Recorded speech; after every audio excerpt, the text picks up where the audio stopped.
Hello बाबू, मैं भाई जाफरी। आज हम आपको बताने वाले हैं कि जो क्या से शुरू होता है ना, सेंटेंसों को कैसे इंग्लिश बनाया जाता है। कुछ बच्चे कंफ्यूज हो जाते हैं क्या से कैसे बनाया जाए, व्हाट कुछ बोल देते हैं व्हाट, तो ना, ये गलत बात है।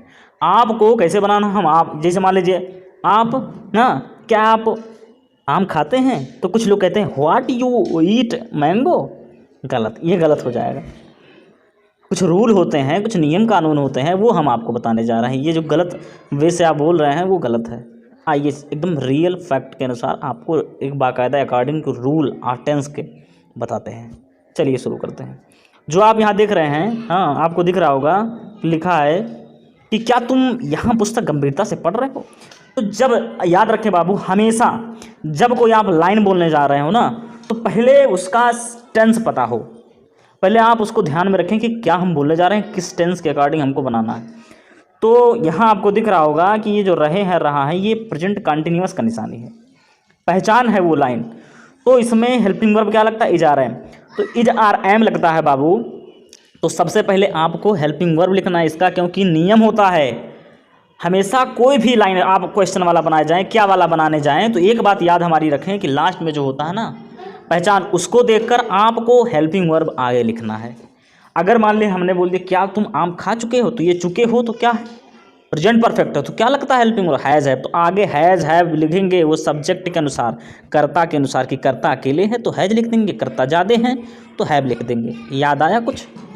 अगर नहीं है तो ग्रामर में जाएं बाकायदा, या शेष मौसी करके ट्रिक बताए हैं, बाकायदा समझ में आ जाएगा। अगर या और चैनल पर नए हो तो सब्सक्राइब करके बेल आइकन को दबा लें, आपके लिए ये बहुत बेहतरीन चैनल है इंग्लिश सीखने के लिए। तो कुछ समझ में आया? Are you reading this book seriously? भैया अंडरस्टूड? समझ में आया? ऐसे बनाया जाता है। फिर उसके बाद यहाँ चलते हैं, क्या तुमने मेरी वेबसाइट देखी, have you seen my website, have you seen my website, कुछ है देखिए लिखा है वहाँ देखी है चाहिए था।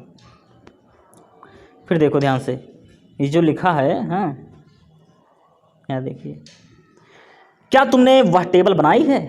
तो ये जो बनाई है ना, तो चुका है, चुकी है, लिया है, दिया है, बनाई है, तो ये है प्रेजेंट परफेक्ट। तो बताया ना तुरंत पहले हेल्पिंग वर्ब आता है हैज़ हैव, तो हैव आ गया, यहाँ दिख रहा है आपको, हैज़ आ गया।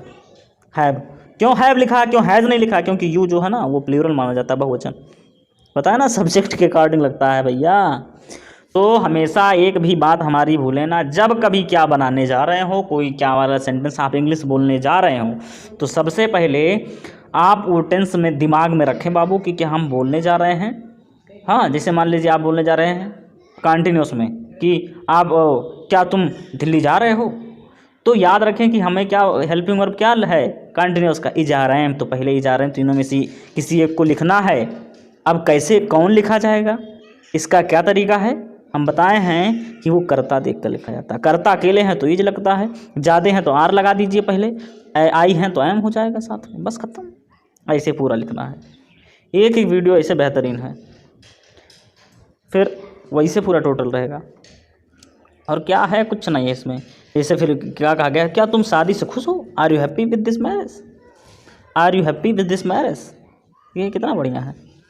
और हाँ कुछ वर्ड जो आते हैं ना, जो उसमें रहते हैं, संभावना व्यक्त करते हैं, जैसे कहते हैं ना मे आई कम इन सर, बहुत पूछे हैं आप लोग, तो मे क्यों लगाया जाता है। मे ऐसा शब्द है जिसमें संभावना, हाँ संभावना 50% की रहे, 50 का 1% की ना रहे, उसमें मे का प्रयोग करते हैं। पता नहीं बंदा देगा आधे देगा, तो क्या मैं तुम्हारा नाम पूछ सकता हूँ, मे आई आस्क योर नेम। अब बताओ नहीं बताओ, उसके ऊपर डिपेंड करता है, तो इसीलिए मे का वहाँ प्रयोग करता है। हाँ और उसके बाद दूसरा क्या है, क्या तुम सर्दियों में रोज नहाते हो, do you take bath daily in the winter, क्या लिखा है, do you take bath daily in the winter. क्या क्यों लगाया गया, क्योंकि ता और हा है भैया, ये प्रेजेंट इंडेफिनिट की निशानी है, इसीलिए लगा है। क्या के सामने डू लगा है, फिर उसके बाद सब्जेक्ट लिखा है, बस पूरा रूल खत्म। इसका एक ट्रिक बता दें, या कभी ना भूलिएगा आप, कि जब क्या दिख जाए ना, तो पहले ये सूत्र याद रखें, यच यस यम ओ सी। होगा भैया कैसे तुम कह सकते हो, ये हम बताते हैं। हेल्पिंग वर्ब, जैसे मान लीजिए हमने एक लिखना चालू किया, यही कैन का पकड़ लीजिए, कैन का हमने पकड़ लिया, तो हेल्पिंग वर्ब कैन हो गया।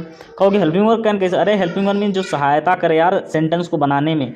कैन मीन सकना, कर सकता है। यस फॉर सब्जेक्ट यू हो गया, एम फॉर मेयर टेल हो गया, मुख्य क्रिया, ओ फॉर ऑब्जेक्ट कर्म हो गया, मी कर्म है, ऑब्जेक्ट है, सी फॉर कम्प्लीमेंट दिस एड्रेस हो गया। ओके नहीं, तो ये तरीका है भैया।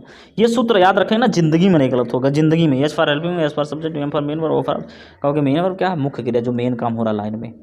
और ऑब्जेक्ट क्या है, कर्म। कैसे पता लगेगा, जिस लाइन में मेन काम है क्या है, किसको लगाओ पता लग जाता है। क्या आप क्या तुम यह क्या बता सकते हो, किसको बता सकते हो, मुझे, और का निकल नहीं गया तो ऑब्जेक्ट।